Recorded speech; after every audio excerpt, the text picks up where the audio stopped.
Good morning, students. Today I am continuing here chapter 3rd, and today's topic is the transmission media or communication media, which is used to transfer our data from one place to another place. So there are the two category of transmission media. Number first is bounded media. This is also known as the guided media. So communication with the help of cables is called the bounded media, and the examples of these are twisted pair cable, coaxial cable, and optical fiber cable. Second category is unbound. This is also called the unguided media. Communication with the help of without wire is called unbounded, and the example of this is the microwave, radio wave, and satellite. Some more examples of unguided medias are infrared, laser, and Bluetooth, where these are used for the small range transmission. So here I am explaining number first cable is the twisted pair cable, and this is comes in two type. One is the UTP, that is stands for unshielded twisted pair, and second one is shielded twisted pair. So this is the diagram of unshielded twisted pair. There will be minimum are two wire that will be twist in each other.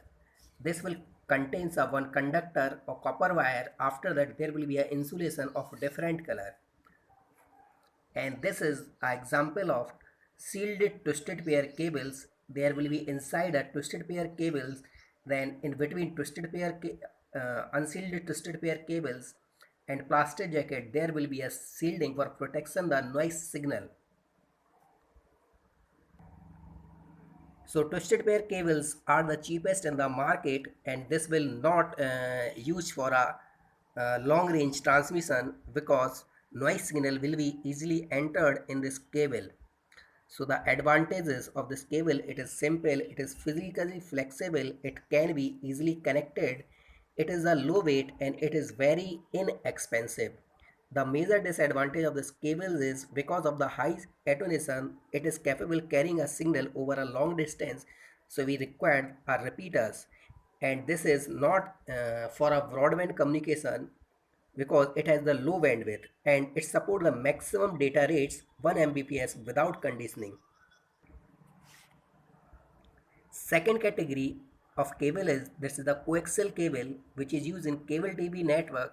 So in this there will be inside a one copper wire, that is a conductor. After that there will be an insulator, and there will be a wire mesh, and finally there will be a outer sheet.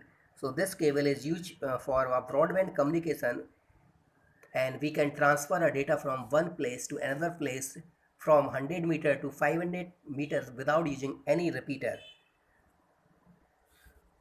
So the advantages and disadvantages of coaxial cables are: the coaxial cable can be used as the basis of the shared cable networks. The coaxial cable can be used for a broadband transmission. This is offered the higher bandwidth such as the 400 Mbps, and the data transmission characteristics of coaxial cables are considerably better than a twisted pair cable.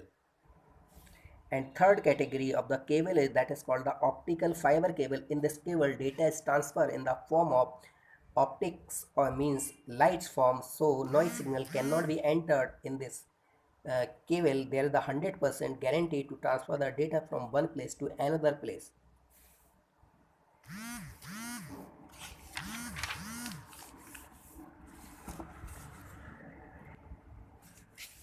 So there is the no range limitation in this cable because the noise signal cannot be entered in this cable. So the advantage of these cables are: it is highly suitable for a harsh industrial environment, it guarantees a secure transmission and has a very high transmission rate.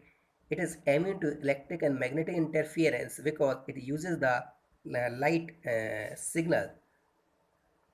And the disadvantage of these cables are installation problem, because this is not easily we can connect it from one to each other. Light can be reached and receiver out of phase. Because of the noise immunity, optical fibers are vertically impossible to tap. Fiber optics cables are more difficult to soldiers, and they are more expensive of all other cables. Now we are moving on the wireless communication. So first category of wireless communication is a microwave. So in microwaves we require the parabolic antennas on the terrestrial. So higher range of the antennas give the longest distance for the transmission, but in this there should be a line of sight should be clear between two parabolic antennas. The advantages of the microwave, it offers the ease of communication over a difficult terrain. Microwaves have the ability to communicate over oceans. It offers the freedom from a land acquisition right, and they are required for laying and repairing the cables. And the disadvantage of the microwave signals are microwave communication is an insecure communication. Signals from a signal antenna may be split and propagated by slightly different paths to the receiver, and microwave propagation is susceptible to a weather effects like the rains, thunder, and so on. Bandwidth allocation is extremely limited in case of the microwaves.